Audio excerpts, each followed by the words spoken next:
I was really struggling. I mean, I love the home watch business, but I was struggling with so many things. Invoicing was a huge thing for me. Like it deplored me of all my energy, and it made me feel like this big, it's just like the thought of it, and different things in my life were happening at the time. And I said, I need to find something different. I need to find a way to do this. So I connected with a friend who brought me into doing MLMs, into different businesses. So I, my husband was doing one and I was doing the one. His was more for like health products.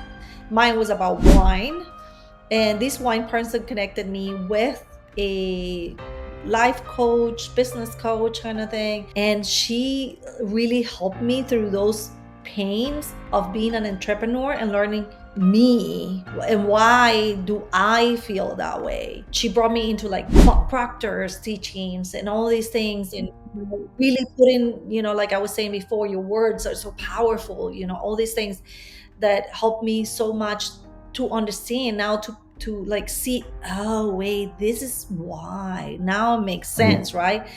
um and not just in my personal life, but also with the business, because I'm thinking like, why do I have to do all these 25 things, and I can there's got to be a different way to do things like this.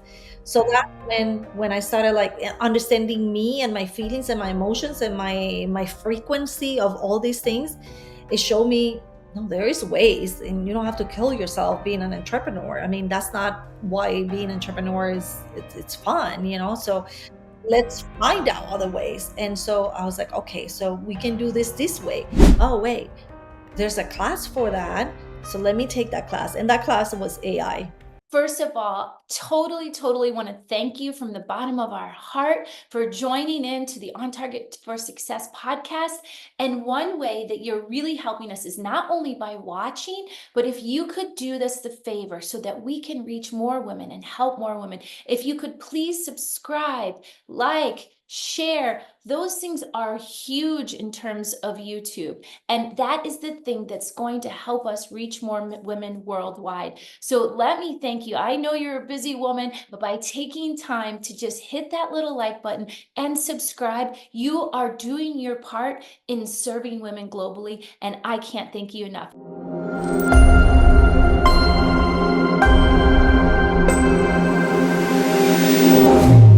All right, you guys, we are so excited again. I always say that every week. I'm so excited. But when we're on this podcast, we get to see all of these amazing women who are on target for success, overcoming everyday challenges, being the solution for all of your problems. And what I love most about with our guest today is just she is incredible. She is smart with heart. This woman is on fire.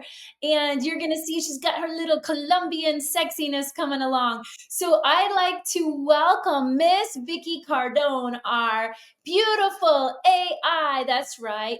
I think AI stands for amazing intelligence instead of artificial intelligence. But anyway, she's going to give us all the deets with that stuff because I'm the yacker and I have my IT queen over here, Aliza. But we're gonna jump in here with Vicky. So Vicky, welcome to the On Target for Success podcast, where we are helping women all over the world. So thank you for being brave and contributing to being the solution. Thank you so much. I'm so grateful that I'm here, that, that I'm in this space with you, and that we are creating great things together.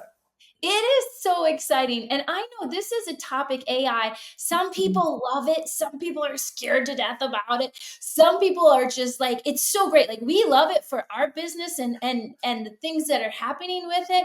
And so I'm excited for our guests today as you get to really put them in our guests, our listeners, our listeners today, as you get to put them at ease. But before we dive into your business and all that, I like to back up a little bit and I like to know like who is the woman behind all this amazingness? Like, where did little Vicky get started? And so going all the way back to the place you were born, and even tell us a little bit about your family, because it's a good story. Can you just share with us, like, from your early beginnings, tell us a cool story?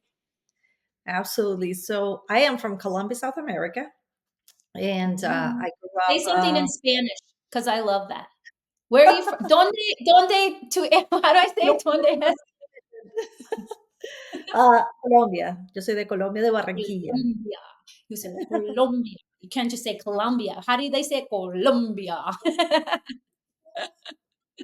Yeah, don't get it mixed up with Colombia, right? Okay. I Yeah, I'll need to practice my spawn. Colombia. And yeah, no, I grew up, in a household with my parents. Great. My mom has always been, well, actually, my dad was an entrepreneur. He had his own business forever. That's all he did. He had a auto shop in my city that Oh, was, really? yes. And my mom worked for a company for a very long time, but after a certain, I think I was maybe 13 or 14, she left her job to be an entrepreneur. And actually, she went back after that because they offer her a great Like, opportunity. say They were yeah. not turn it down, so she went back. But I think when I was 18 or 20, maybe a little bit older, she decided, no, this is not for me. And then she went and till this day, I mean, my mom is over 80 years old and she's an entrepreneur and she uses AI, by the way. So Um, cool. That's wait, but I have this thing, like, I always have this, like, idea. My cousin even lived in Colombia for a while with her children, but I always pictured, like, all my friends from Latin America, like, it feels more entrepreneurial. Like, they'll have the little bitty stores, even in the fronts of their houses. Everybody's hustling more. I felt like, and it may be my illusion, but as I traveled, like, to Nicaragua, Costa Rica, all these little, Mexico even, and then down, it feels like South America, Central America have a little more hustler mentality. Absolutely. I feel Is like, it? and Yeah? it's funny that you said it because when I took my husband to Colombia, which we'll talk about it later, he's German. He was like, "Oh my God, Never. everybody in here is either an artist or somewhat entrepreneur. Like, where do people work? Like they're always on their own, doing their own thing and whatnot." And I was like, "Oh, I never thought about it, but yeah, you're right." Like I feel It like all is. are painters or writers or designers or something, and they work for themselves. They are entrepreneurs, they are freelancers for companies, but they work for themselves. And I never saw it that way, Yeah, but I did growing up here. Yeah, and even the thing, like, my grandfather was having a conversation with him once, and he's like, when I was growing up in Congress, it was like all small business owners, because my grandfather owned a printing company, and he taught me some really cool things. But he's like, the people we put in Congress, in the Senate or the House, they were small business owners. They had business in mind, and now it's like all attorneys, and so they have law in mind. And I think that's pretty interesting, what influences a nation, or what influences the decisions for small business, for entrepreneurs, because I come from a family of entrepreneurs as well, but it was a little bit on a different, bigger scale. And I love that, how, it could be the mom and pop shops on the street. You'll have everything, in Latin America. This is always so cool. All right, yes. so you've got that entrepreneur spirit from both sides. And when you were a little girl, so what was your, like, upbringing like then? Where was it, just like normal, go to school? Yeah, it was normal, go to school. My parents actually met and got married here in the United States. That's And crazy. when my older sister was born in the United States, in New York, and then they moved back to Colombia. And What so were they? A quick question. This is interesting. What were they doing in the US? my mom was she worked as a secretary Okay. for a bank in New York, but I can't recall the name of the bank. But Let's see. I'm just curious how, like, so she left did your grandparents still stay living in Colombia, and your mom and dad came here, or? yes, independently, they didn't know each other. They came My mom came with Oh, her mom and her cousin. Her mom didn't like it, went back to Colombia. My mom and her cousin stayed in New York, and they just worked in New York and, lived the life in New York. My dad, again, he came with a friend. It's funny because my dad came in the 1950s, I believe. He went to the embassy or the consulate Mhm. in Colombia of United States, and he was like, "I want to go to United States," and they're like, "Okay, what are you gonna do?" And he's like, "I don't know. I just want to go there." And they're like, "Okay, so you're applying for the citizenship?" And he's like, "No, I just wanted the visa, I guess." And they're like, "Why? You just get the citizenship here." They sign everything. He was a citizen. Wow, isn't that interesting? And then they came here and they're like, "We don't like it, we're going back to Colombia." Well, they were here up until 1969 or 1970. Yes. Like 20 years they lived in the Yeah, US. about 20 years they lived in the United States. And then they went back to Colombia. And then my younger sister and I obviously were born there. And yeah, I don't know. It's funny because I hated English with passion, the language itself, because when my parents wanted to say something to each other that they didn't want us to know what it Yeah. was, they would say it in English. And it would drive me crazy. I'm like, I want to know what is it? And they're like, so Oh, that's so funny. I have friends that their parents are Hispanic here. They do that now because all the kids are speaking English, and that's so cute. Wow. yeah. Just So to, when yeah. I decided to move to the United States, my dad was like, "Oh, really? So how are you gonna talk now?" I was like, "I don't know. I'll figure it out. I'm leaving." Oh, so you've got, and I think that's really cool. Sometimes I see that hand in hand, like the adventurer spirit, the entrepreneurial spirit, just that desire to get outside the comfort zone, to go try new things. So It's the it desire sounds that like there's something more. There's more yes. for you out there that I felt like I was, and I just recently went back and I felt like, oh my God, I'm so grateful for pushing through. And my mom was a big pusher for me, like, go, Mm, go. I remember my mom always said to me, before transitioning from being a daughter to a wife, I want you to be a woman. I always remember that. Like, I would never forget that. So I always had that in my mind. And I knew that if I stay yeah, in I want you to be a woman. That I want to tell my daughter that. Say that again. I think that is a powerful statement. But thank you, Mama. What's your mama's name? Fabiola, Thank you, Fabiola, Fabiola. That is fabulous. That is fabulous. I want to say fabulous. Is it fabulous or fabulous? she calls herself fabulous, fabulous, Fabiola. Fabulous. Yes, it really is a what great wisdom for women, right? Yeah. Because a lot of times, and how do you know that you're a woman? Like, how do you know when you've arrived to womanhood? Because I was 25 when I got married, and I don't think I was ready. I think I didn't know what I didn't know. What you're and But now some I people see are it, ready. going back to my country, I'm like, I am so grateful that my mom pushed me and that Mm, I wanted to, but I was like, I need to do this. And there's so much more. And she always was like, before you jump from being a daughter to a wife, I want you to be a woman. And that wow. always sat with me. And even when I was alone, being sad in New York, I was like, no, because I need to fulfill this dream of being a woman. What is it really entitled? What does that mean to me, and how I can, really become this woman before I get married. And I got married really late and I had kids really late.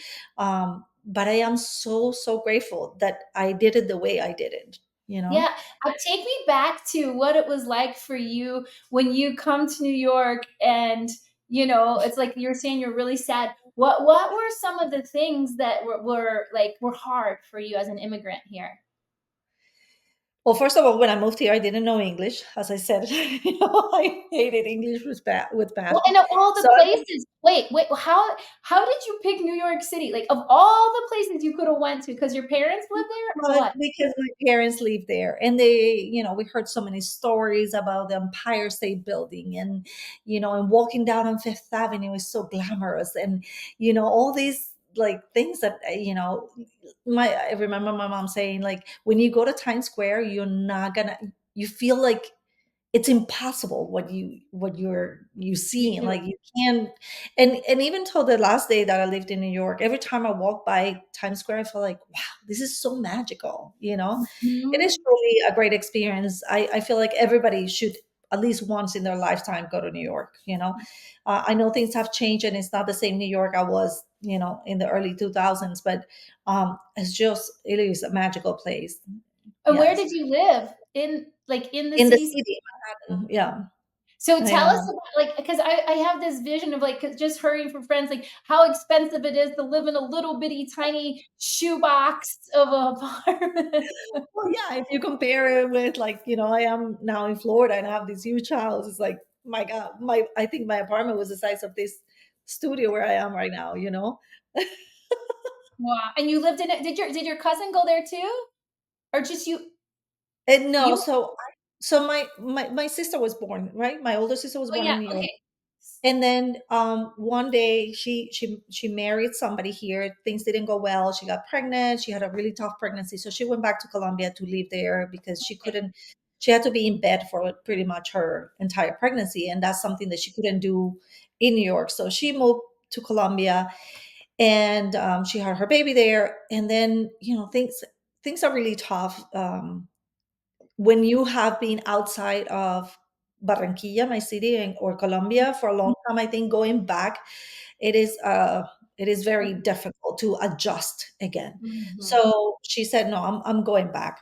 So she moved back, and she knew that New York wasn't the place because now she had a baby. So she had a friend who lived outside of New York in Connecticut, and so she moved to Connecticut. But I always wanted to go to New York. So when I said, you know what, I'm following my sister, I'm going to New York. My sister was like, well, I'm not leaving in New York, but you can come stay with me. So my younger sister and I decided we're both leaving. And so we both left Colombia, went to my younger sister stayed for a little bit in Miami. And she didn't like it. And so she joined us. But when I moved there, I moved to Connecticut with my older sister, and I was with her for a certain, I think maybe 6 months.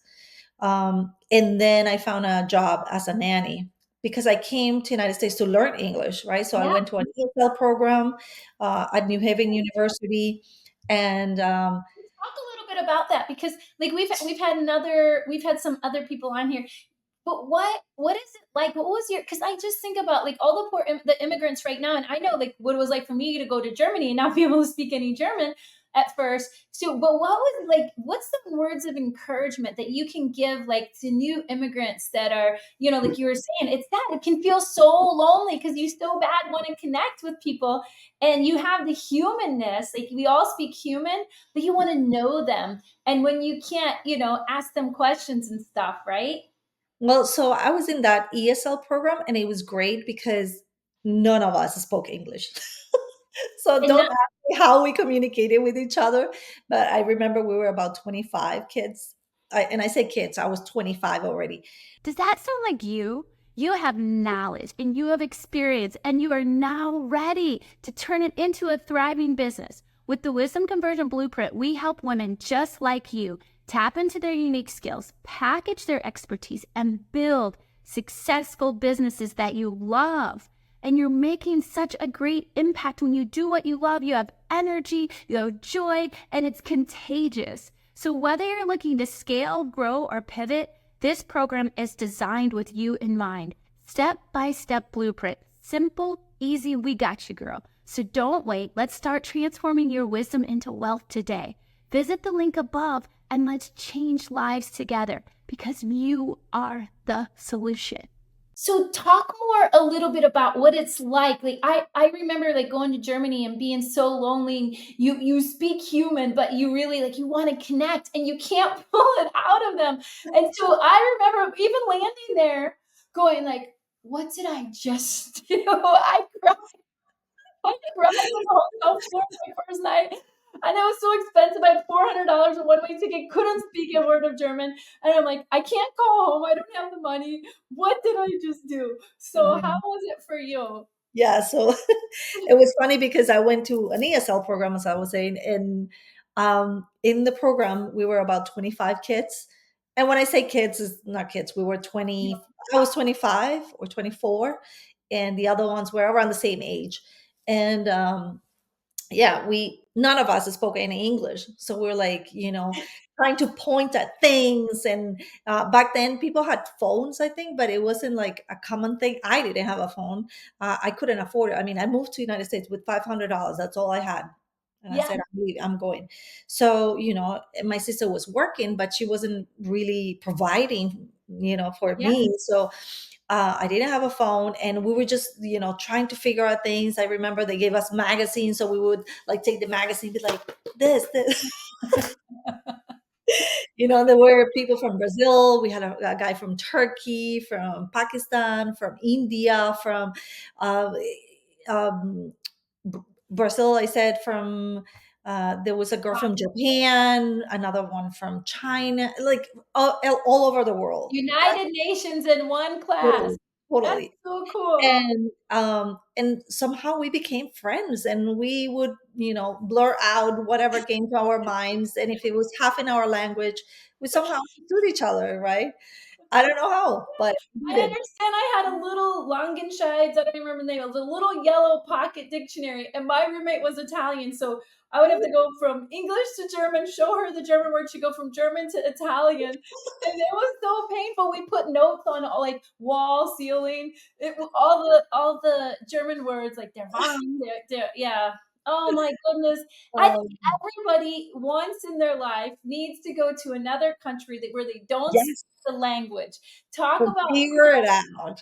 yes, it gives you some kind of when you overcomer strength, right? It's scary as heck, and that youth, like, oh my gosh, what did I just do? But then it's like, okay, I can do this. I can do anything. So there you are in New York City, like this. I No, just that was in Connecticut. in Connecticut. Oh, I thought you had moved then from Connecticut. Oh, Okay, and my sister tells me, you have to find a job. I cannot support both of us. yeah. And so I go find a job, looking for a job, and my sister goes, I don't know, maybe in a restaurant as a dishwasher. I'm like, all right, sure, let's do it, whatever. So I go to this restaurant, and they're like trying to explain to me that I need to fill out a form, and I'm like, Oh. and then they give me the form, and they say, right. I'm like, oh, okay, got it.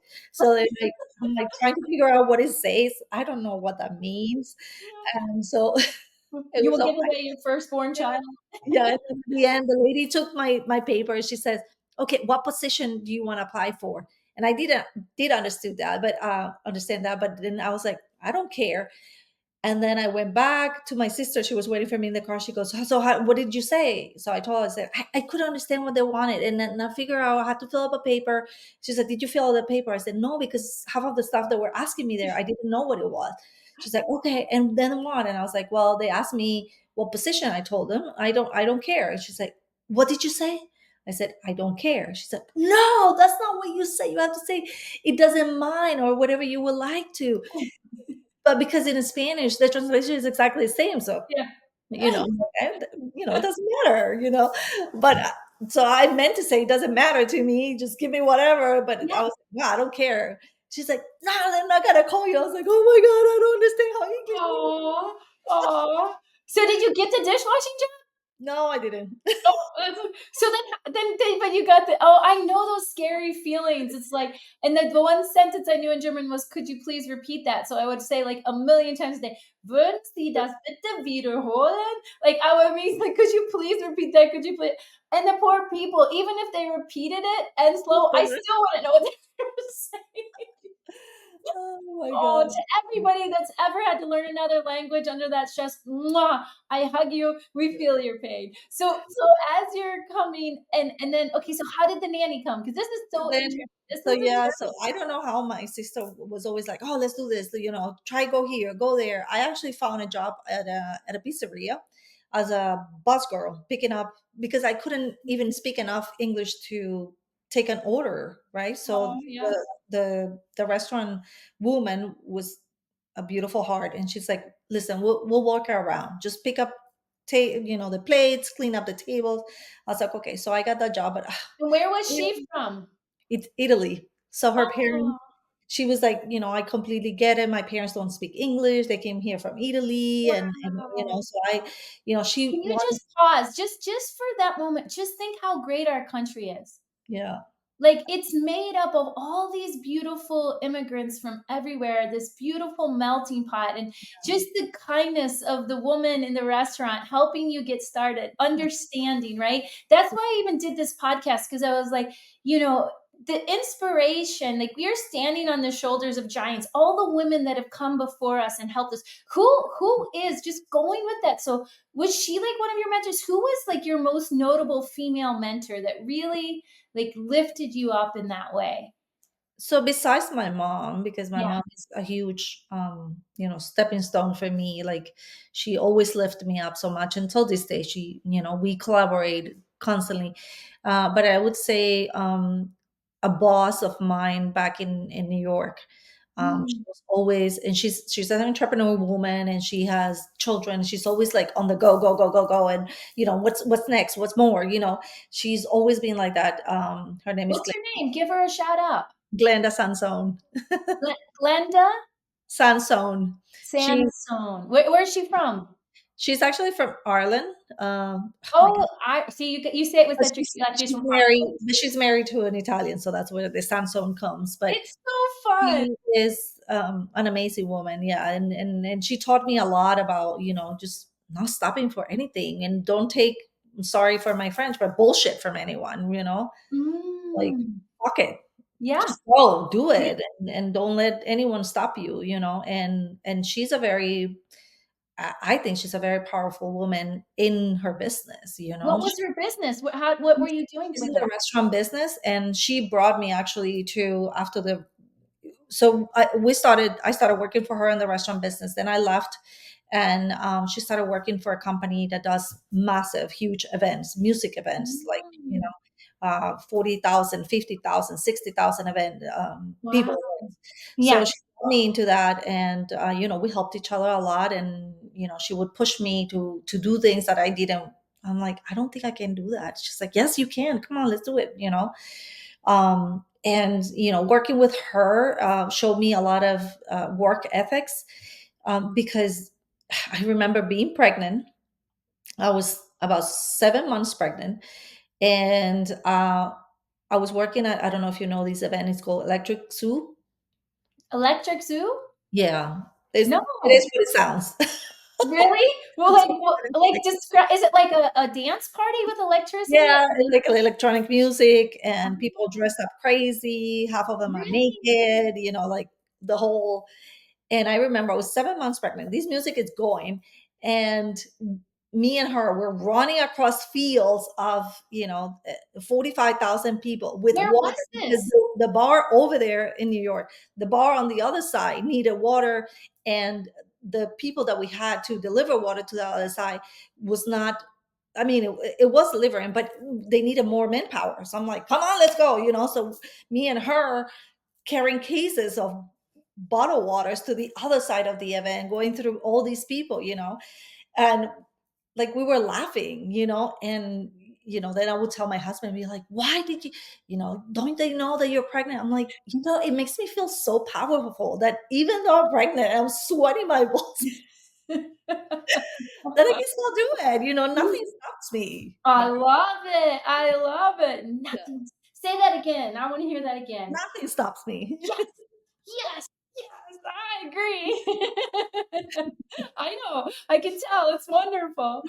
So, So yeah, so she was a very, very powerful person, and all along the way, my sisters, and the woman I meet, I feel like when you are in a certain way, you always relate to people that are kind of alike you, right? And that's why you and I have clicked so well, because I feel like we're like that. Nothing stop us. right, Bring right.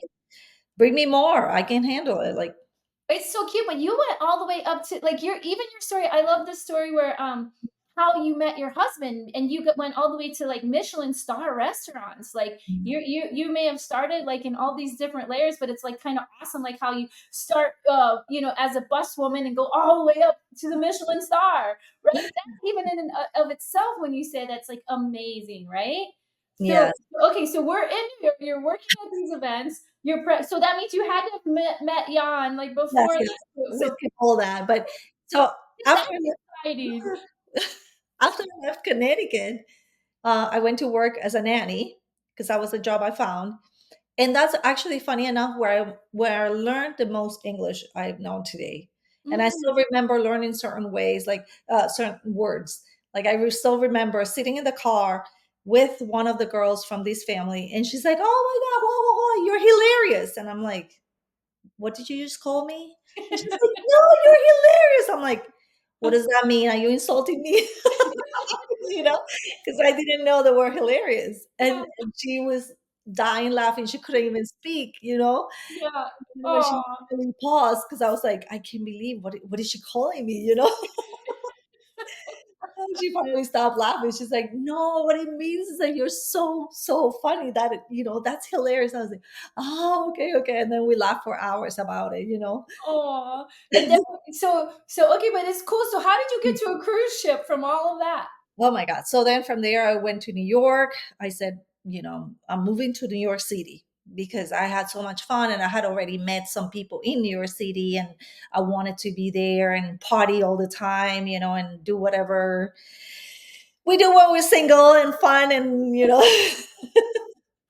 What were parties like in New York? I'm a little country girl. I never grew up in the city. I don't know is this a PG-13 or what? No, this is for girls. This is like live it up. The rest of our life's gonna be the best of our life. We need some inspiration. Do we need to go to New York to party? Oh my God. I don't know. I had so much fun. Partying in New York is crazy. I mean, I thank God, knock on wood, I've never been into drugs. It's not my thing. Yeah. Uh, but I worked in dive bars where party starts at 4 o'clock in the morning. What? Yeah, I mean, we close the bar because the law says you have to close at 4, but we actually, the bar was really close to a police station, and a lot of the cops would finish their shift at 4 o'clock. So we closed the curtain and we had a knock sign, a special knock that they knew, and they would come in at 4 o'clock, and then we'll party until they were ready to go to bed, 9, 10 o'clock in the morning sometimes, right? Wow. Crazy. And or the nightclubs open all day all night, so they stop serving alcohol from 4 to 5, so at 3:45 you get 3 drinks, right? And then you last that hour with those 3 drinks and then at 5 o'clock or 6 o'clock, I can't remember, then I don't know if it's still like that though, because I Yeah, know they changed yeah, the law. I heard that, but I never knew anyone that actually lived it. Oh my God, yeah, we used to finish work. I worked at a restaurant. It wasn't a Michelin star restaurant, but it was a very well known restaurant that just opened up here in Naples, actually. And the maitre d' of that restaurant was a French guy who knew every single bouncer of the best nightclubs in New York at the time. And so we would be like, his name was Roman.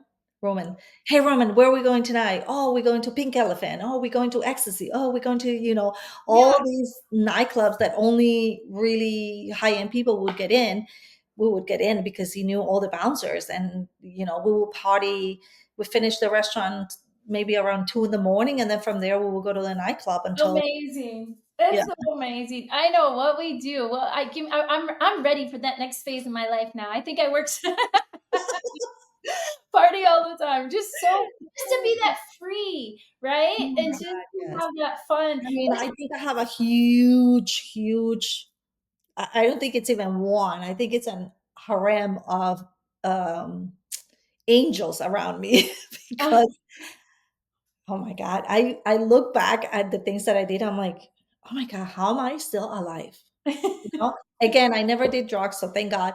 But I put myself in situations where I'm like, I would never allow my daughter to do that.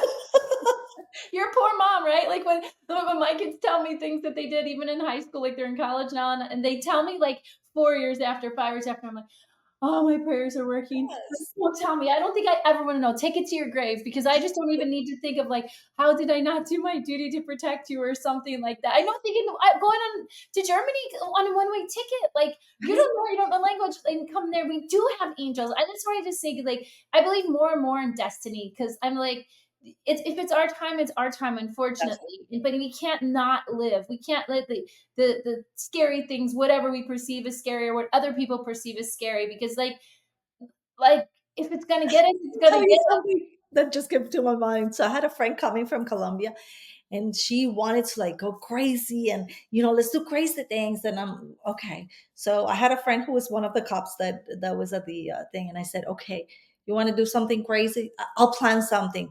But in my head, I was already like, So I invited her to come and visit me at the bar where I was working. And I already told my friend, the cop, how does she look like, you know? Yeah, that she's And, beautiful. and that she's really gorgeous. And she arrested her, Oh, and she was crying, you know. But then, I kind of, because he was very, very attractive man, police. And so, he was the stripper cop. yes, with the real uniform. Oh my God. And everybody in the bar was like, "Oh my God, your friend just got arrested." And what, That's not me. Your first. because wait, so because that day we were walking and we're talking about this, that she wants to do something crazy and blah blah blah. And I said, "Okay, I dare you." And she said, "Goes what?" I said, "There was a bank. We were passing by this bank, and the offices had windows from ceiling to floor." And I say, "I dare you. We'll lift up our shirts and we flash them on the window." And she's like, "Let's do it." I was like, "Okay." So we ran, flashed them on the window, kept running. So she got arrested for that. Oh, that was hilarious.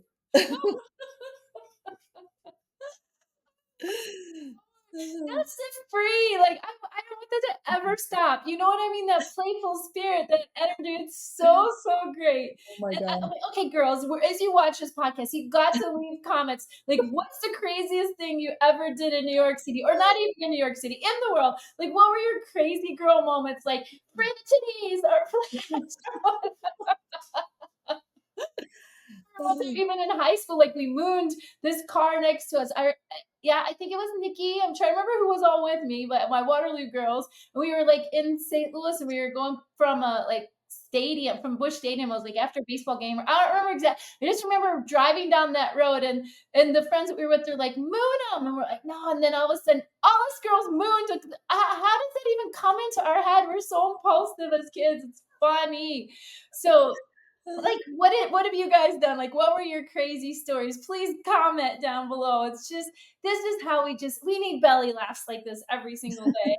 So Yeah. life's meant to be lived. And I think that's the key to success, right? When when Yes. when we thought of this podcast, Elisa and I were like, okay, on target for success. How do you define success? Because it's so different for each person. So let me ask you, Vicky, like how do you define success? If Uh, you're yeah. I define success by going through your life and finding all the moments where your brain went like, boom, this is what I want to do. This is how I want to do it. This is where I need to go. And you go ahead and do it. That, Yeah. you know, I said to myself when I was 20 years old, this is not for me. I need something else. I need to get out of here. And I moved to the United States not knowing the language. And then, when I was with my sister, I said, I can't be doing this, cleaning tables, and there's got to be something more, Mhm. and then I became a nanny. And I mean, it wasn't a big difference, but it was a difference for me because I was alone, I was living with a different family. I was not with my family anymore. And then when I was there, I was like, this is not it. I need to find something else. And then I moved to the city, and oh my God, I lived there from 2003 until 2018. I lived Wow. the most of my beautiful years there. Like I had so much fun. I did everything and anything. And, I traveled too. I love traveling. So I went to different places of the United States and out of the country. And then, I said, okay, there's gotta be something more, always, Yes. and I wanted to travel the world. So I signed up with this group of ladies that travel the world alone because I wanted to just go on my own journey. And one of the places I wanted to go was Egypt and Mhm. Israel. And but everybody was like, how could you travel to Egypt, to Israel, to all these places by yourself? I don't think it's possible. And so a cousin of mine was working for Royal Caribbean at the time in Miami, and he was like, you can travel and get paid for it if you want to, and I can Great. get you into Royal Caribbean. I was like, oh, how does that work? So he explained to me a little bit about it, and that was in February. Um, and I was on a cruise ship in July. don't know how. Left everything behind. I quit my job. I had an apartment with my sister at the time with my cousin, a cousin of mine that lives in New York. And I said, I'm leaving. And so we closed the contract and I left and I sold everything I had. And whatever I didn't sell, I told my cousin and my sister, you guys get rid of it. I don't know, whatever you want to do. And I packed a suitcase because you were only allowed to bring one suitcase. I packed one suitcase and Girl. Do you yeah. know that this morning on Facebook Live, I was literally sitting there thinking, because I just got my passport back from being renewed. And I was like, I remember when I went to Germany with my one suitcase. And since I've turned 50, I've been letting go and selling everything, right?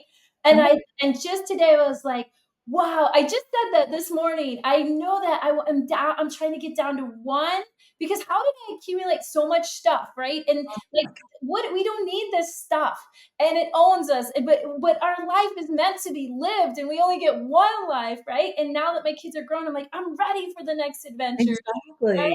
And so to get back down to my 20, get back down to one suitcase and a dog and a van and hit the road, right? Oh my So God.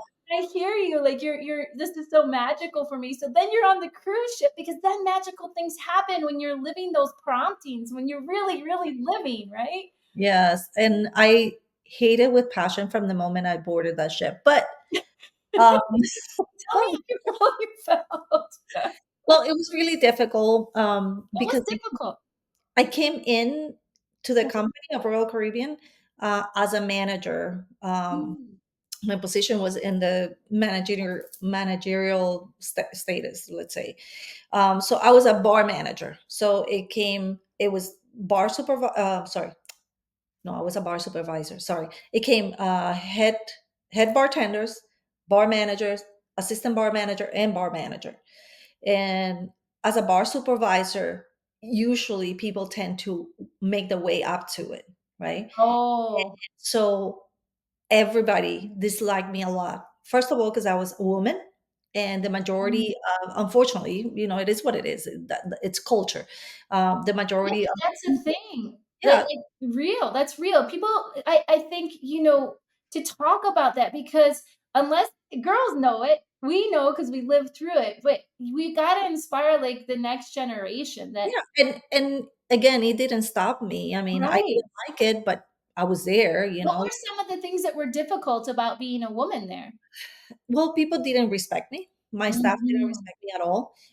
Whenever I asked, I still remember to this day, I asked this guy who was from India, and I said, because the way they do it when you're new into the ship, they train you for a month while you're working. Like there's no, let me train you and then you ready. No, no, no. From the first day you're working On the job training. the job and then you're training at the same time. So this guy explaining to me how to do the the inventory, which imagine an inventory for 32 bars on board. Wow. So he's trying to teach me, and it's like 2 in the morning. I'm exhausted. I haven't slept because my roommate was a girl that stayed for alone in that cabin for a very long time. So she got used to sleeping with the TV on, the radio on, and the light on. And I could never sleep like that. Like my room is the darkest room you'll ever see in the house. And so I couldn't sleep. I hadn't slept. Anyway, the next day I come in and I said, could you please just walk me through again how to do this inventory because I don't get it. And he goes, I already told you once, I'm not telling you twice. If you don't know how to do it, that's not my problem. That's your job, not mine. I was like, I Wow. never experienced that in my life. I was like, what? I was like, Wow. you're being insubordinate because he was below me. Yeah. Or Wow. But he wasn't below you because he was a man and you were a woman. Because that's something growing companies all over the world, that the belief systems of different countries, different religions, different things like that. It's and we even clashed because sorry, the Indian guy was a really nice guy. He was the one that taught me. The one that was mean to me was a guy from Turkey. But you know, there's so many nationalities, and then you're like 65 different nationalities in one ship. yes. We were clashing completely. The Filipinos didn't like me. I don't know why. They just didn't like me. But once I met my husband, everybody started being nice to me. I'm like, what the heck? But you know why? Because he was one of the chefs on board, so he could get them some of the stuff that they needed. So I'm like, Mhm. "Oh, interesting," because I couldn't get them anything they wanted. So, for instance, my uniform needed to have stripes, on my shoulders and on my wrist. And I was a month later, I was already a month on the ship, and I had uniforms with no stripes. And my boss came to me. He said, "You need to get the stripes." I'm like, "I know, but the Filipinos are the ones that take care of that." I said, "I've gone to their shop like so many times, and they always say that it's not ready. I don't know what to say." And my husband, I told my husband, I'm like, I mean, at the time, my friend, I said, these Filipinos, they keep telling me that it's not ready, but it's been a month, and your uniform was ready in 2 days. He's like, "Go pick it up and I'll bring it." I'm like, "Okay." So I went, I picked it up, he brought it. The next day was ready. I'm like, Mm. "How is that?" I said, "What did I do to So them?" So interesting. Wow. Yeah, I get it. I get it. And Yeah. I don't know, how do we get to a place where we treat everyone with respect, right? Like constantly working inside our brain to see the person as beautiful, and you treat that customer just as well as the next customer, just as well as the next friend, like that equality. That's the dream, right? The utopian dream or whatever. I don't know how to realize that, because the discrimination, it exists and it's so silly, and the belief system, it is what it is, right? Yeah. But And but the I cool told thing, yeah, Yes. what No. did you learn through that? What did Oh you yeah. learn? I learned so much, and I remember telling my boss, I'm like, "I don't think I can do this. This is great." Like crying. I'm like, they're being disrespectful. They don't listen to when I say things. If I put someone on the schedule to do something, they tell me, "No, I'm not gonna do it." Wow. Blankly. Like, "No. You telling me? No. If so and so tells me, then yeah. But if you tell me no." Wow. I said, how I can't work like this.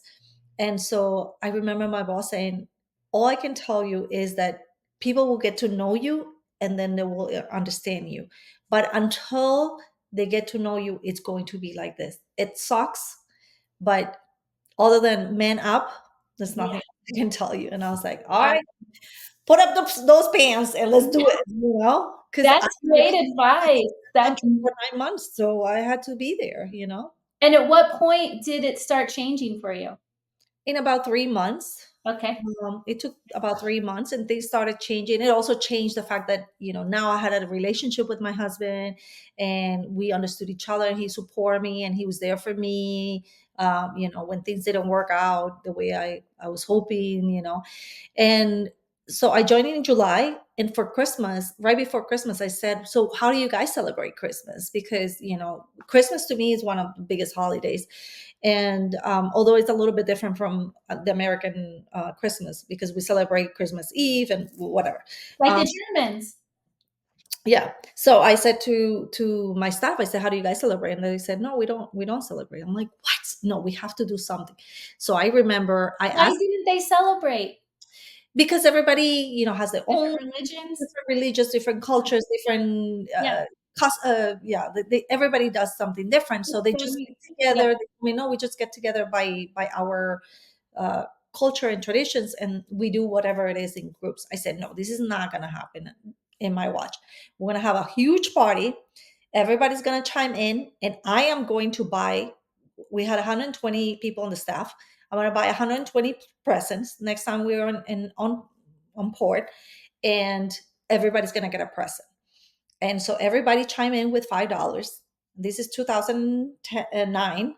I went out in Miami when we docked in Miami. I went out. I went to a Target there, and Target. I don't know if they still do, because I haven't been in Target in a long time. But they used to have these like little presents already, kind of like in a box, or in Yeah. a like little things. Mhm. So I bought 120 presents. You imagine I had like three cards. It was crazy. And then I did this party. I asked my boss, I said, "I don't care. Everybody needs to be there. I don't care if the ship goes on fire. We all need to be there." And my boss was like, "You're crazy, whatever you want to do." And so we made sure that it was at a time where most of the bars could be closed. And Okay. then we closed most of the bars, and then we left one bar that was swapping people like every 15 minutes, go run, bring the other person. And we did this amazing party where we put all the presents in the middle, and then people had to say something or pick a number or something like that, and then you can take from somebody's. Well, you can steal it. Yeah. Yeah, you can still. Oh Aw. my God, we had so much fun. And after that, everybody was like, I can't believe you have to come back. We love you. And I was like, yeah. But at the time, they had already like settled down, and people were a lot nicer to me. Yeah, that's so cool. Like I just heard like people don't care how much you know until they know how much you care. I Yes. just heard like that quote, and I think you showed them that you really cared about them first. Then they had more respect and said, "Oh, she is actually wise," Yeah. right? Yeah. So those are such great traits because right now, as an AI strategist, I'm just thinking like fast forward, like you are always looking for ways to improve things. Like even though you're like, I'm up for adventure, so you're constantly learning, you're constantly adapting. Now it makes so much sense why you would like fall into this field. And I know there's another little big part, like the business that you do with your husband, like he's from Germany. I always think about this, the international couples, because you don't even have like, even when I travel and like I'll hear a country music song and it'll take me right home, and they're like, that song has no meaning to them. So I thought like, wow, if you come from Colombia, he is from Germany, and then you're living an American life, like that's so interesting how you develop the intimacy, right? With the different, coming from two different belief systems, but you create your own. I Yes. always found that so fascinating. Yeah. And raising kids too, I feel like it gives them a different perspective on things in life, Absolutely. because, I have my ways, he has his ways, and then there is a way that they learn from being with other people here that are like true Americans, although I don't believe there's anybody who's true American, Right? right?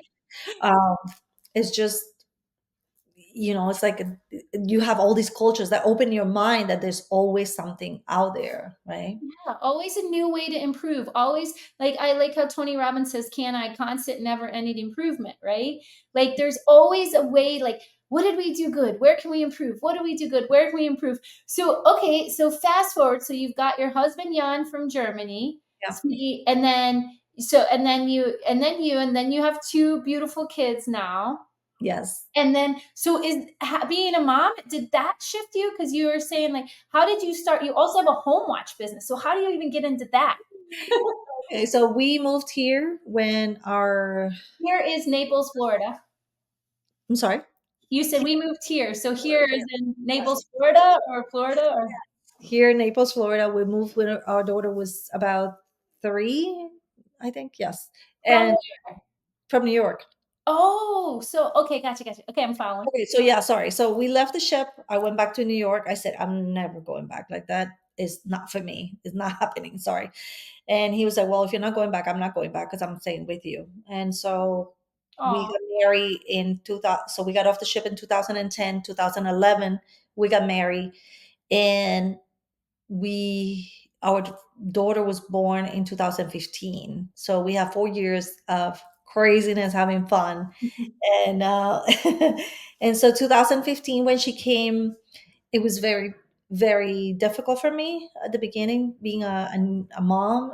i hmm. just I don't think I understood the depths of it. uh, Yeah. I remember being in a train, and this woman was pregnant sitting next to me, like on the other side of the seats, and she had like 5 books, and she was like making notes, and there I am listening to music. La, la, la. I'm like, should I be doing the same thing? Preparing myself for this. I was like, I'll be fine, because that's what it's always been with my life. Like, Yeah.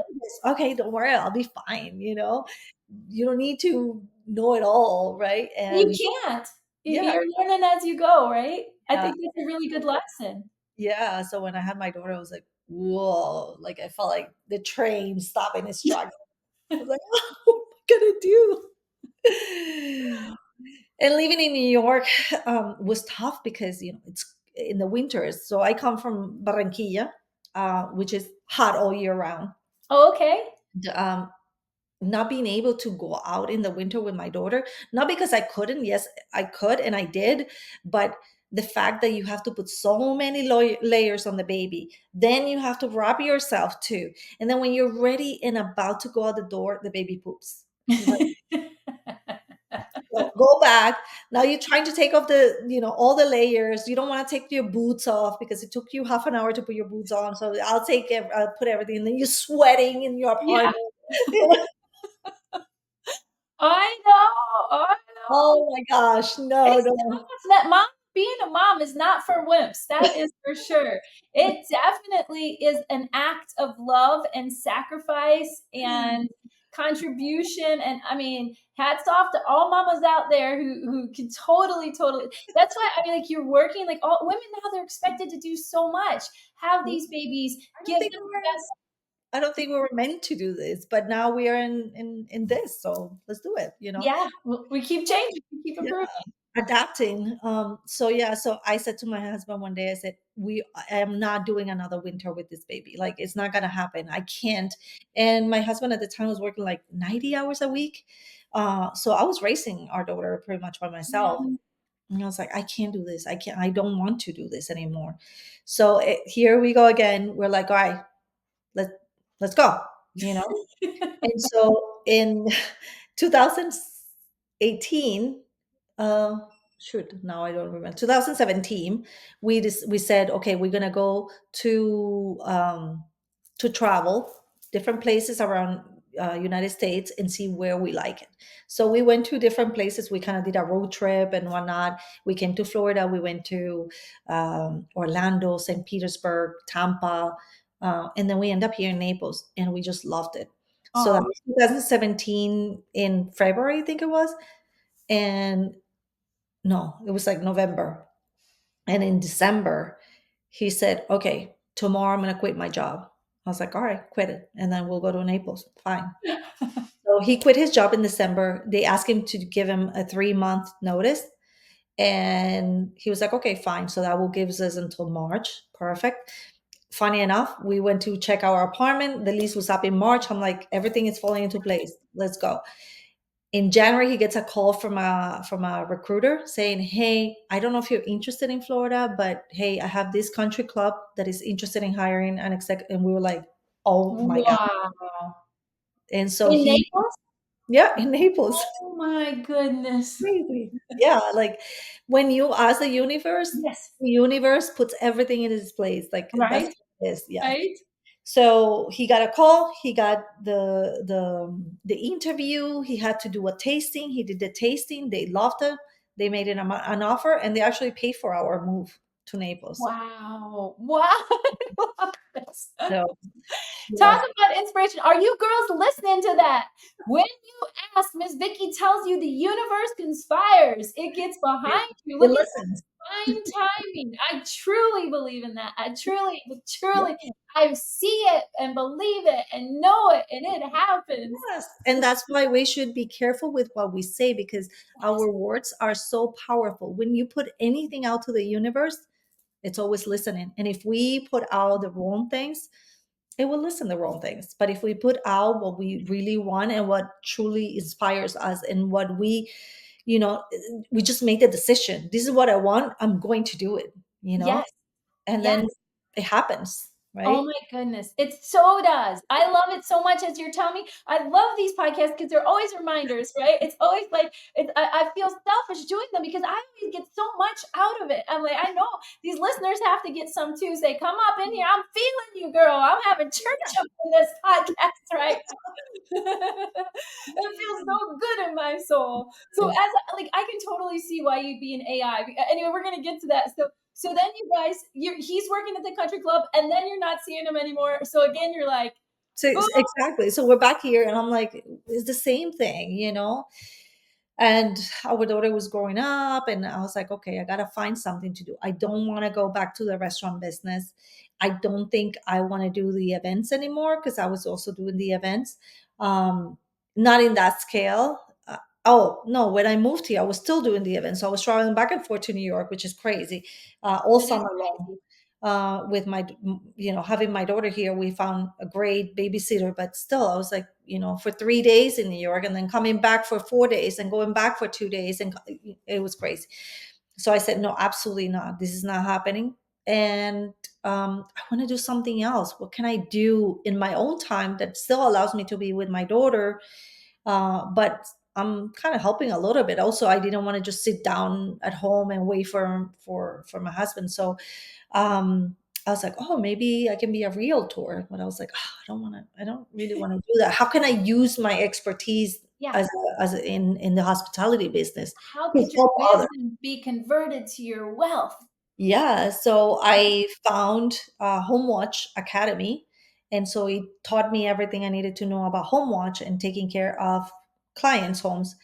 And I had about 5 to 6 clients, and I That's was 8 months pregnant in December. And my husband comes one day, he says, so I had a talk this morning with the general manager of the country club, and he says that when the baby's born, I'm not going to have a day off for about 45 days. And I was like, no, we're not doing this. I am not having a baby by myself again. Like, no, Mhm. impossible. You're going to quit your job and we're going to Figure wrap it out. up this business. We're going to figure it out again. Just let's go, you know? And so he left his job, and we had the baby in February. We were both home. Pandemic hit. So we're like, yay, we can be all home. Wait a second, how do we make money? And he said, no, we got to, push this business through. Yeah. So we went from having 6 clients in December of 2019 to December 2020, we had 85. What? Woo-hoo-hoo-hoo! The I year love after that, and the year after that, we had 127, which was too much.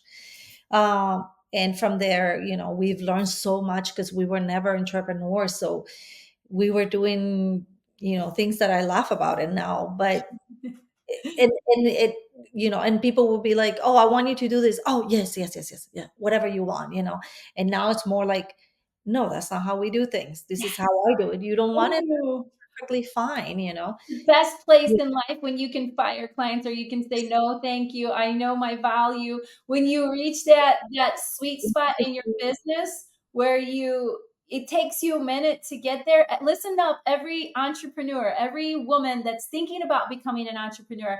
At Yes. first, we all fall trapped to this. We're just so grateful to get those first clients. We'll do anything. And then you keep going and you keep figuring it out and you keep improving. And then you're like, the greatest day is when you can say no, thank you, you're not the right fit, I'm gonna have to just pass on you. I know it's maybe some good money, but I know if I pass on you, I'm gonna be blessed with 10 more people that are qualified as my ideal client, that are gonna pay more and not give me headaches. Amen to that, right? Yeah. Exactly. Yes, yes, So absolutely. cool. I Absolutely.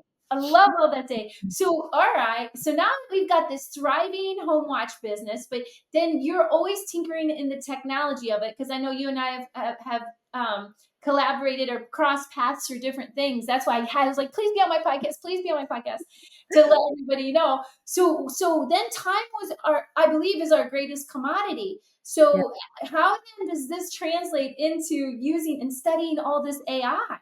How did you get into So that? then I have to mention somebody else here.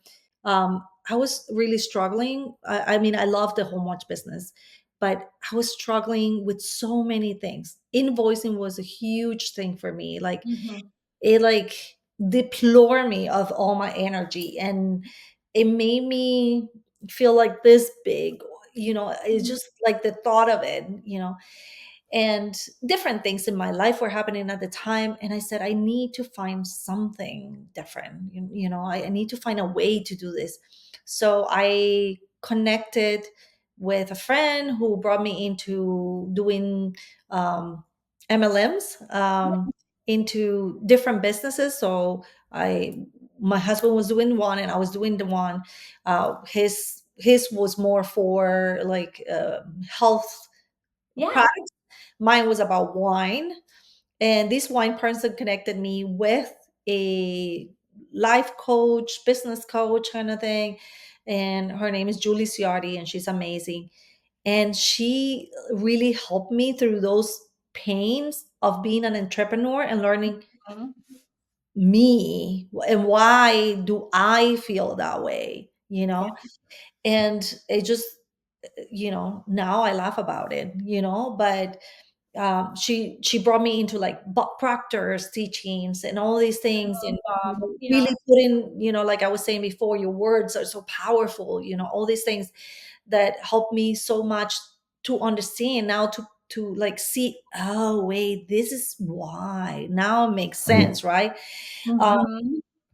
and not just in my personal life, but also with the business, because I, I'm thinking like, why do I have to do all these 25 things, Yes. and I can there's got to be a different way to do things like this. So Mhm. that's when I started like understanding me and my feelings and my emotions and my frequency of all these things. It showed me, no, there is ways, and you don't have to kill yourself being an entrepreneur. I mean, that's not why being an entrepreneur is, it's fun, so let's find out other ways. And so I was like, okay, so we can do this way. Oh wait, there's a class for that. So let me take that class. And that class was AI. What's the power? We were just speaking about the power of how Right? you can do things, and we froze. That was so cool. Like we're just bringing in the energy, Vicky. Oh, so great. Oh my goodness, talk about the power of intention. So she was so you were taking this little detour in this lesson that we can speak into existence what we want. And then came to the AI tools. Yes, yes, yes. So Yes. so yeah, I feel like, yeah, speaking into existence, bringing the frequency that of that powerful person you want to be, and how to change. And so I started asking myself, like, what is it that drives me? What is it that excites me? And I kept saying, oh, I can't find anything. I don't know. I really don't know, Or you And like many things. yeah, exactly. Many things, but what? Yeah, in our wisdom conversion course, for example, like I love that when we show the ladies like what they've actually lived through, and we're like, but you can make that into a business, that into a business, and they're like, oh, and then they find out with all this wisdom, then they're like, well, Yeah, what business? Even with you, like, what business should I focus on? Because I have all these things I love. yeah, I That's know. the beauty of living life. Yes, and I know when we, for those that don't know, Amy and I met, what, like 5 years ago, maybe Yeah, 4 years ago. Yeah, it it was. goes together, or longer. Yeah, I don't know. Like, But we never really engaged into anything. We knew each other. We were in the same spaces, but we really didn't engage. And then when I connected with you in a different way, we were like, boom, like, wow, wow, synergy. this is amazing, right? Let's collaborate. Let's do some amazing things. You have Yeah, so many gifts that we can bless the world with. I know. Yes, it And is you, true. yeah, and you empower me so much because you were like me, like nothing stops me. Come on, let's go, let's do it. And I was like, oh, I don't know. Like, I need to take it easy. Like, hold on, slow down. You say done is better than perfect. Done Yeah, is better than perfect. The perfectionism is the fear of not being good enough still on some level. So yes, just do it. I love Nike saying, just exactly. Just do do it. it. Done is better than perfect. We'll figure it out, right? And now you're like this expert. You're like this AI strategist. You took all these deep dives. Okay, come back to that because that's really cool. So you got this home watch jamming, and then you're like, and now I want to do this thing for people like me who can be, like, because AI can seem so intimidating to people like just starting out, even hearing the words. So when they see like AI strategists, they're like, oh, that's kind of Yeah, intimidating. Can she yeah. read Yeah, my brain? Can she hack my phone? Can she like now that I get on a Zoom with her, is she hacking my computer secretly in the background? Or StreamYard? yes, yes. And AI has been used for so many years, but just So long. now people are like hearing about it, knowing about it, Mhm. learning how to use it. But yeah, still people are like, what are you bringing in here? Yeah. So what is AI exactly? Let's hear the Vicky Cardone definition of AI. Tell us a little bit about what it is and what are, those common misconceptions about AI. So AI, it's artificial intelligence or amazing intelligence, Yes. Amazing intelligence. right? But it's basically, a new form of communicating to get results. That's Beautiful. my definition. That's what I Yes. think it is. So, before we couldn't just to put an example, writers would sit down and be like, oh, I'm stuck in here. I don't know what the next idea is for my book. I want to, I kind of know what I want, but I don't know how to put it into words. And I'm confused now. Now we have the power of another intelligence being, can't call it human because it's not human, but that can We're help us. human. We are the human, and it's very important to keep that human in the loop, right? Because at the end of the day it's a machine, so it can't really think for itself, although sometimes it can do crazy things. but It can. um, but it's still, you have to be there and make sure that is doing what you asking and is doing what you wanted. So it is important to keep that human in the loop, and it is important to understand not to have any fear, because for those that don't understand, it's like, I remember when I was very young and my mom got her first computer and we had a printer, right, for the The computer. big giant ones with the holes in the paper on the feeders. The whole paper and like sure, oh my god. And in Colombia it's very normal, very common to have help, so we had, Oh, yeah, made, yeah. and my mom put the printer, put the computer to print, and then she went to take a shower and she came back and this woman was on her knees praying, God, da, da, da, da. And she's like, what are you doing? And she's like, the devil, look at that, he's doing something by himself. Oh, that is the best example. Wow. Oh. I know. I was the opposite. I remember sending my first fax from Germany to the US and I was like, oh, that's so amazing. That's going to get to America. I just wrote a hand note on a piece of paper and it's going to get Right, to America. I know. I was the But opposite. that's what fear does to us, Yeah. right? Makes it feel like, oh my God, that's the devil, or that's something wacky. Like, no, keep it away from me, right? Because you Yeah. get so scared. But fear not, like it's fine, and I think the fear comes from that, from not knowing. The unknown, yes. And so mostly, what are some of the things that you encounter when you're working with beginners that, how do you help them overcome these fears? So first of all, you got to remove that bubble of fear around you. Stop feeling fearful and be more open. And once you start being open, you understand that, these systems came to help us, Yes. not to replace us, because again, they're machines and they cannot replace us. But it will replace the people that do not understand them. So you have to understand that they came here just like the internet, the emails, the phones, this Like technology. us, when we came to another, you had to learn the language. We had Yeah, that's you know, I feel like AI is okay. It's just a new language I have to learn. Like I had to exactly. learn Yeah, German when I lived in Germany. I had to learn Spanish when I was a little bit when I was working in Mexico. I had to, it's learning the language for the tools that whether it's the people or whatever, it's learning that language for the accomplishment that you want to achieve, right? So yeah, you have a goal and you're having that language or that tool. Yeah, it's a tool. Like I think it was like, and I used this example this morning. It's like a hammer, right?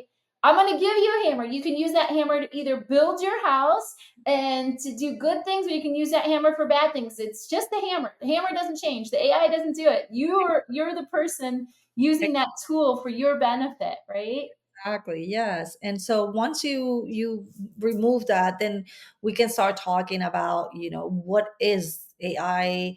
What does it do? There's so many. I mean, there's over 15,000 AI tools out there right now. Wow. And so I know sometimes people are like 15,000. Oh my God, what would I know where to start? So We hire you so you can say you can break it down for us because with AI becoming more integrated in our daily lives, like from social media algorithms to virtual assistants, it's even more crucial for non-tech savvy people to learn the basics. And yeah, and I think a cool place to start. I always brag about coaches. I always hire people. It's the quickest way to learn the right way, so we don't have to sort through 50,000 different ones. Like so you go to the car dealership, you test drive things with somebody who says, "What do you want?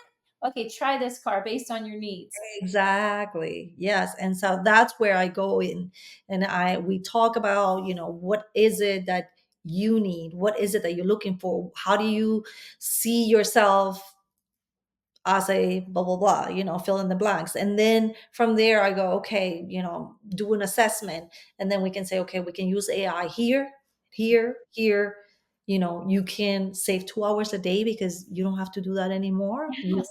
We can Oh, automate it, and that's another thing, understanding the difference between automations and AI, right? yes. Implement AI, but sometimes what we need is automation. Like, take this, put it here, make this, Mhm.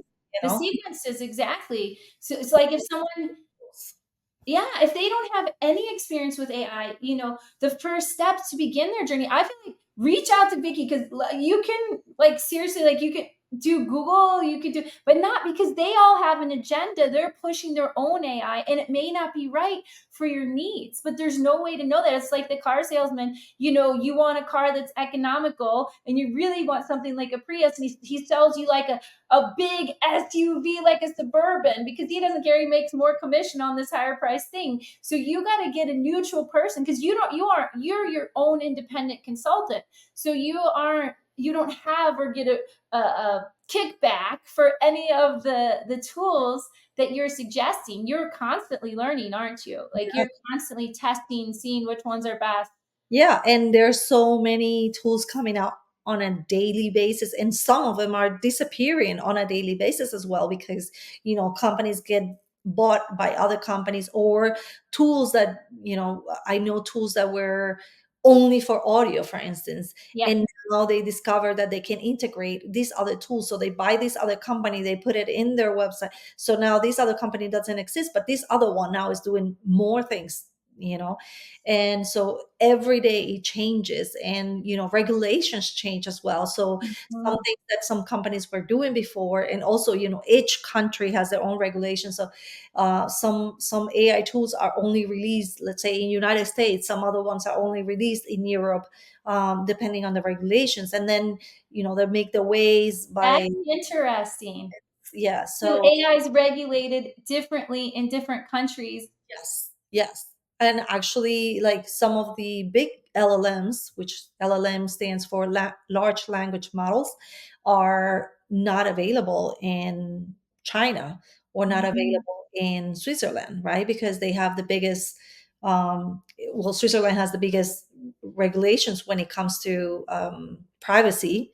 And in China, because it's a communist country, so they are very Control. regulated. So it is different, and so like what's happening in Brazil now, right? So people are getting VPN, so they We can, talk about that in Brazil. This is interesting. I know we try to be neutral, but they banned X or Twitter. yeah, yeah, That's incredible. So they're cutting people out of their ability to communicate with one another. yes, yes, we using that platform, right? So uh, Yeah. so he was like, because you can use it, you can still use it as if you were not in Brazil. So people are buying or getting free VPNs from other countries, so they can keep using um, Twitter in Brazil, Yeah. or X. And the amount of VPNs um, acquire in Brazil have gone from like Through the 50 roof. a month to like 5,000 a day, Yes. What a great business to be in. Yeah, You never know. I know. I was consulting with a company in Mexico that had remote access during COVID, and we had started like years before. Then COVID happened, and it just exploded their business. Like, sometimes, what's the tragedy? Like, for my business, it killed it. For their business, they grew like crazy. So it's just so interesting how one little shift can make you wealthy overnight, right? yes, Or exactly. the other way around. So you have to constantly be have the agility to be moving around. And so, like, AI can benefit someone in their personal and professional life. I use it for my personal stuff. I use it for my professional stuff. Even, even I like help the elderly people around here, right? So even if they aren't working in tech, and they're just like amazed by it. Look, my mom is over 80 years old, and my mom uses AI for many, many different ways, for many different things. I'm sorry, because she's a translator and interpreter, right? And there are so many AI tools now that you can use for that. Like, even this Zoom, you can put it on an AI and translate it, Get your moving trans your lips and everything into about 65 to 80 different languages, So and cool. so you can reach out anyone in the world. Girl, I love it. Those are the beautiful positive things. And you've worked with many beginners who were at first they were like overwhelmed by AI. Can you share not I mean because you've been successful for us, but can you think of like someone who like after learning from you, they made like this significant progress and achieved something like remarkable with AI? Tell some fun, like what do you enjoy most about working with beginners and their little successes? Oh my God, I don't know. There's so many success stories. I don't even know. Yeah, I know. I mean, because sometimes I talk to people and I said, well, we can do this with ChatGPT, and they're like, the what? And I said, ChatGPT. What does that mean? You don't know about ChatGPT, because I'm in this space. I cannot believe that someone hasn't even heard Yeah, about the word ChatGPT, right? Or with you. Remember when we did this with the amazing, slide deck. Yeah. or because You were like amazing because we were so like, how are we going to get everything done? We have so much to do for this, get this webinar off the ground, blah, blah, blah. And you're like, let me step in. And it was so beautiful. It was so streamlined. We're like, thank you, Vicky. You're our queen. Thank you, thank you, thank you. yeah, It's so really good, you guys. Like, honestly, and I've been in tech for a long time. I've helped with multiple software companies. I have programmers all over the world that I work with that are friends and stuff. And Vicky is super intelligent, super approachable. She breaks down the complicated and makes it so easy. And it's like having your personal cheerleader and you're like out there on the field. She's like, come on, you got this now. Just and she breaks it down. Like she's a great teacher. And maybe that comes from homeschooling with the kids too, because I'm just a big kid. maybe. So while you're looking ahead, though, let's jump into this a little bit. Where do you see the role of AI in the next 5 to 10 years? And like as we're talking about that, how do you think AI will continue to impact our everyday lives? And what should the people know? Like as you're talking about that, what should people start learning to be prepared for these new changes? Oh my God, the possibilities are absolutely endless. Mhm. I mean, again, it's developing so fast and so much, and every day there's something else out there, that I just think that everybody needs to be prepared. And when I mean prepare, is start asking yourself, how can I start integrating this into my life? What is it in my life that I can delegate? I can let someone else do it, or something else do it, and start moving, Yeah, and yeah, move forward with the technology that is out there. I think it's very important to not be afraid. Like I said, my mom is over 80 years old and she's yeah. doing it, She's great. That's so and, cool. and my daughter, she's 8 years old and she does it too, Yes.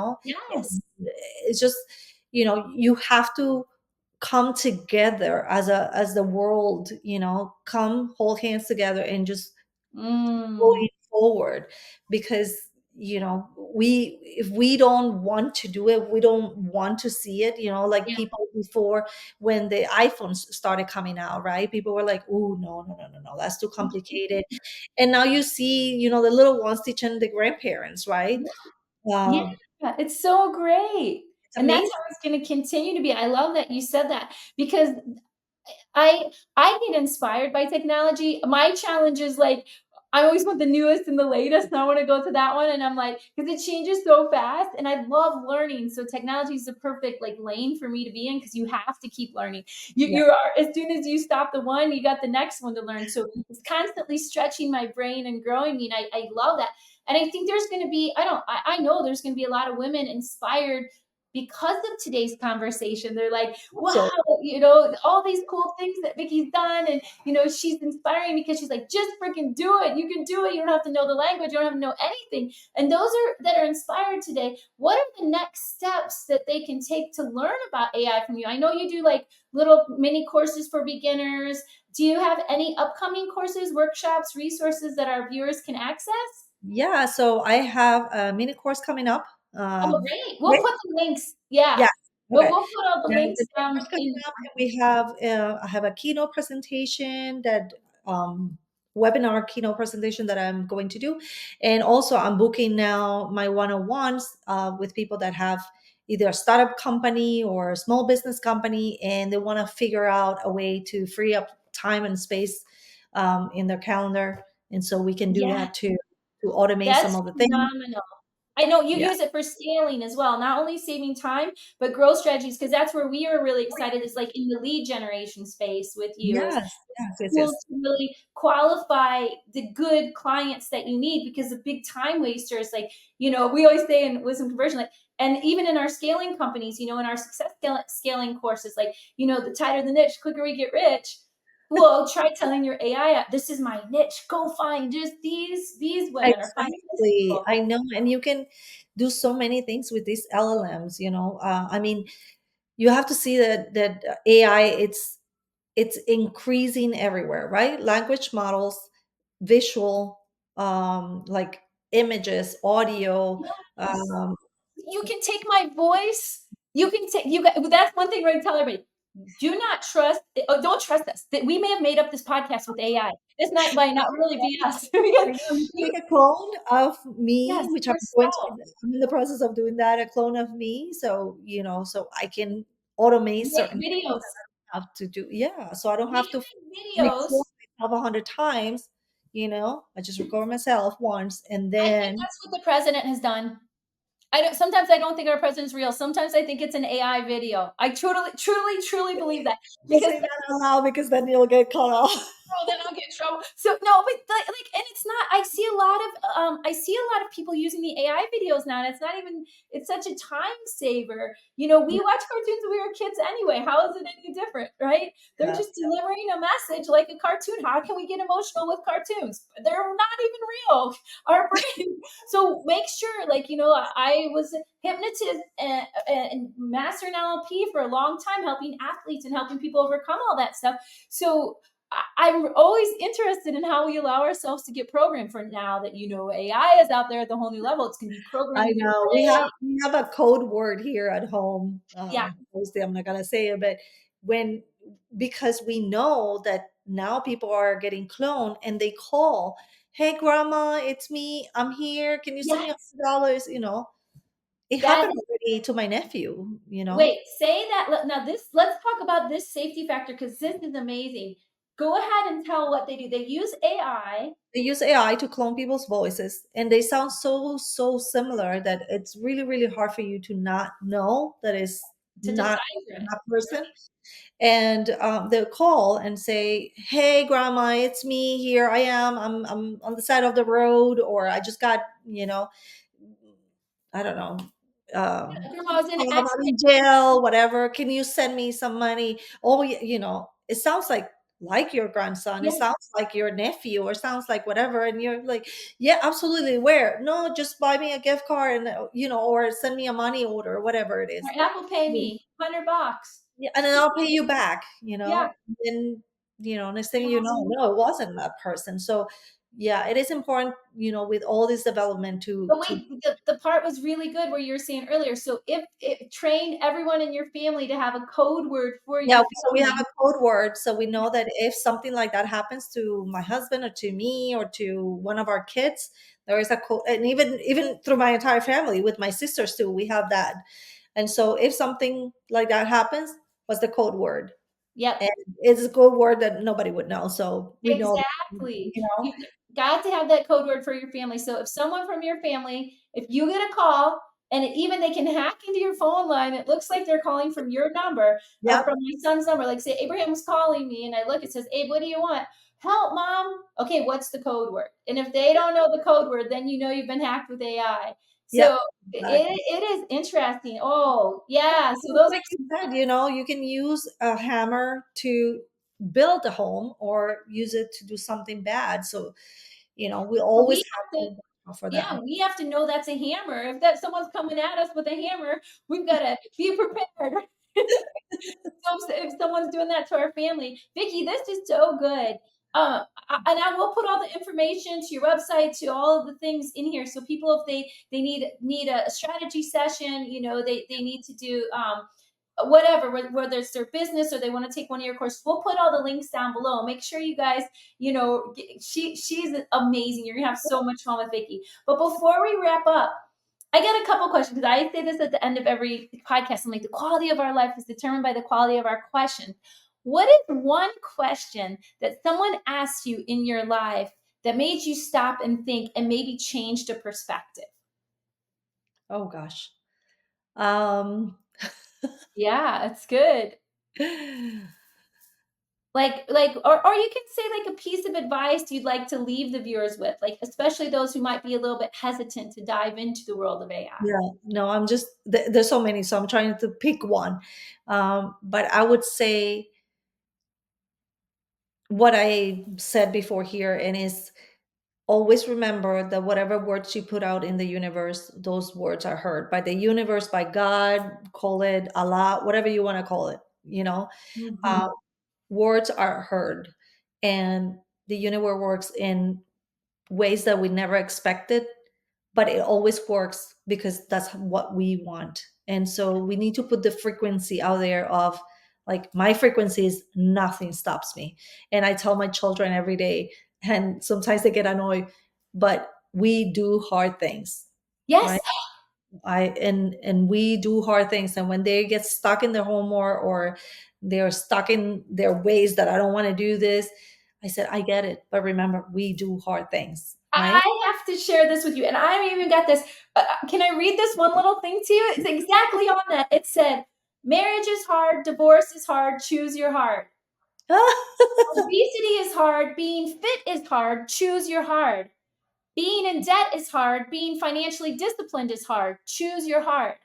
Starting a business is hard. Working 9 to 5 job is hard. Choose your heart. Life Oh, will never be easy, but you can choose your heart." I'm going to send it to you. Choose wisely, because that goes so along with your saying. yeah, I absolutely. love that. Yeah.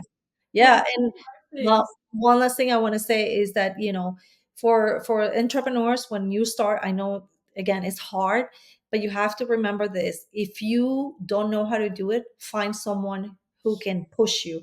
If you think you can't do it, find someone who can help you. But if you just don't want to do it, then there's nothing anyone can do for you. Amen to that. Woo, good words. And Vicky, how do you get yourself what do you ask yourself to keep going? Like what's the question that you use to motivate you? Like I always say, what Well, do you want? I think my kids motivate me so much. Like, I feel like I want to be a role model for them so much. But that's on the mom side, right? Like, I want to be a mom to them, be this role model. But me as a woman, what motivates me is that I want always to be better. No matter what I do, where I am, with whom I am, I want to be better. And being better requires me hard work, learn more, be out there, get uncomfortable, do the things that make me shake and Yeah. sweat, but Yes, yes, yes. just do it. Ooh, just do it. Vicky, thank you so much for sharing your insights with us today. And to everyone watching, be sure that you check out the links again that we're going to provide here for Vicky, and that so you can get started with AI. We don't want any of our listeners, because if you're tuning in here, we already know you're thinking about, you are on target for success? Are you ready to be even more on target for success? We don't want to, no woman left behind. And No. don't forget to tune into our podcast later today. Later today, what am I talking about? Don't forget to, it's been late in the day. Rewind. And for those of you, don't forget to tune in to On Target for Success and share it with your girlfriends. And really, if you have a cool guest that you're like, oh, Amy, this woman is so inspiring, she is on target for success, go ahead and nominate her. We love to hear about success in so many different ways. So we touched on so many great things. Your journey, Vicky, has been so amazing and inspiring. You are just Crazy. a pleasure to have. I can't thank you enough. And to all our listeners out there, again, you can find Vicky in the links. Please comment, like, subscribe, and until we meet again and get back, stay on target for success. I just want to send you some hugs, kisses, love, positive wishes, and remember, the rest of our life is going to be the best of our life. So, Yes. Amy Emmy, Vicky Cardone, out. Peace. On Target for Success podcast empowers women by sharing real, raw, and inspiring stories of perseverance, transformation, and achievement. Our mission is to highlight the journeys of successful women from all walks of life, showcasing their challenges, their victories, and to help our listeners like you unlock their potential. We believe that every single woman has a unique story worth sharing. And through this platform, we aim to uplift, educate, and inspire women worldwide to know that it is your birthright to reach your highest potential. And we so believe in you, and we love you, and we thank you for tuning in. But just know that you can do what every single woman on this show is doing as well.